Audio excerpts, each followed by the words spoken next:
gender awareness. And just to share a little bit of my journey as well, like I came out as non-binary around 2016. And even though I am a very feminine presenting person, I knew that I did not identify or felt like I could exclusively fit into the box as of quote unquote woman. And it was just a gut feeling. And I also began to think about my childhood too, and how like even when I was a kid, I was desiring to have this more flexible relationship with gender and my identity. And after, doing research in queer studies and also being a part of this really awesome network of Filipinx students and scholars at UC Riverside, which is where I'm a graduate student at, I start to understand like, oh my gosh, like I'm not limited to this gender binary. Like I don't have to be male. I don't have to be female.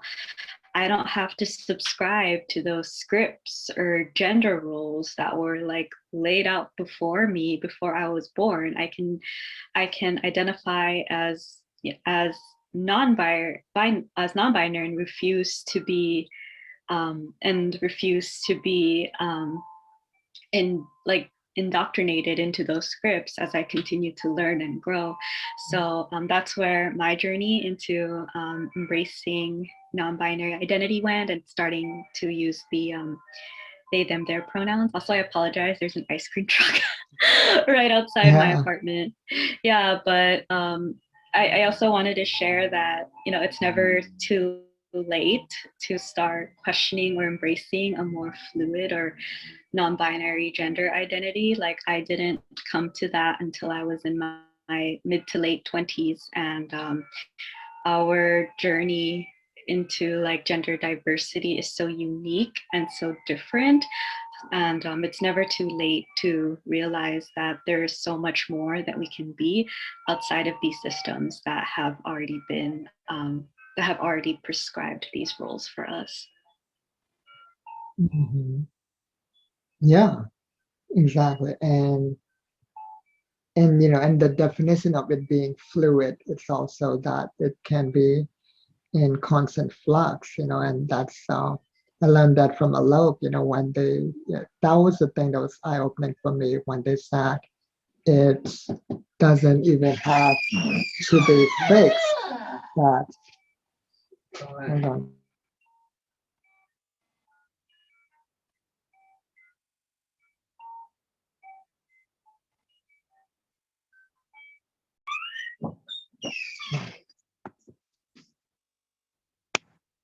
Sorry about that. Somebody came in. It's okay. Yeah, this idea that you can change your mind, like it's your identity, just like your body is yours, and you can do whatever you want with your own body, as long as you're not harming anybody. It's like your identity is like yours, right? Like my identity is mine to do it with as I please, and it is in constant flux, and that's okay.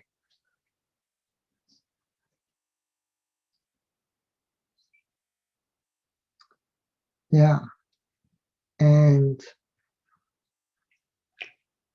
I mentioned that because for now, like I identify as gender fluid rather than just gender queer, or even gender neutral, like some people might, because I feel like sometimes I still feel the masculine, and sometimes I still feel the gender neutrality, right? And just wanting to be like free from gender altogether, right? So I feel like for now, like the term gender fluid um, is the most accurate for now, which also speaks to how limited the English language is, because I'm also learning to decolonize and reconnect to my Hindu roots, and how in pre-colonial times we were very open to gender diversity, that we had all the right words that were far more precise than anything in the English language as well.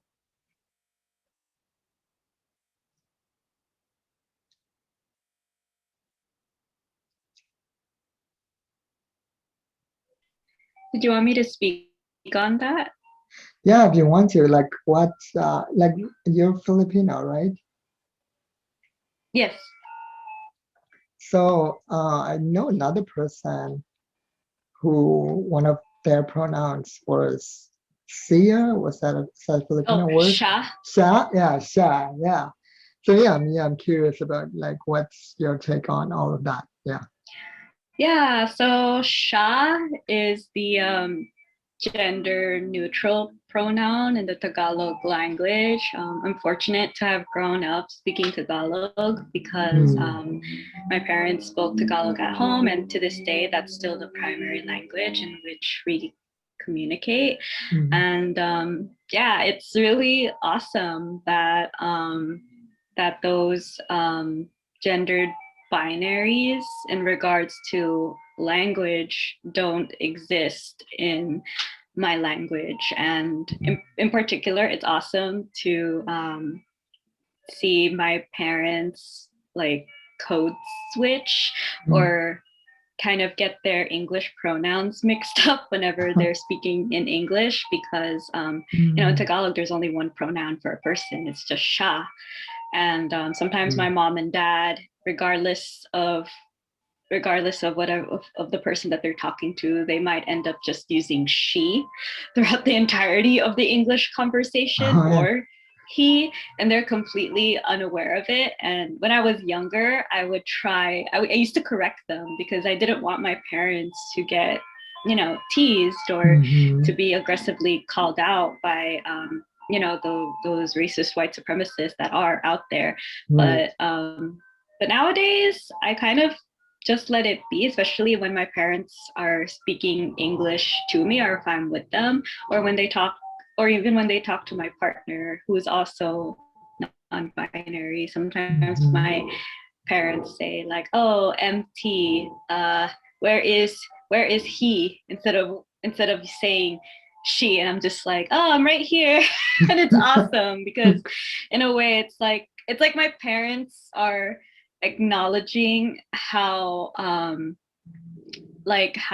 much of an illusion gender is, and are Oh, kind of yeah. also embracing how fluid and Right. ambivalent like these Hmm. pronouns and markers are, like subconsciously. And I Hmm. don't want to take that away from them because I think having that subconscious knowledge is really important and really Hmm. precious, especially and it's something that I'm learning to see now as I grow older, that there's so much knowledge and wisdom within my Hmm. elders. And like rather than trying to like extract that knowledge from them or trying to change how they see the world, like I'm just letting myself sit in it and and embrace just how conscious my parents are in these everyday quotidian ways. Yeah, that's awesome. So basically, they use he and she interchangeably, right? Yep. And I Yeah, like that's so good. it. Yeah. Mm-hmm. Yeah. All right, so let's take a musical break.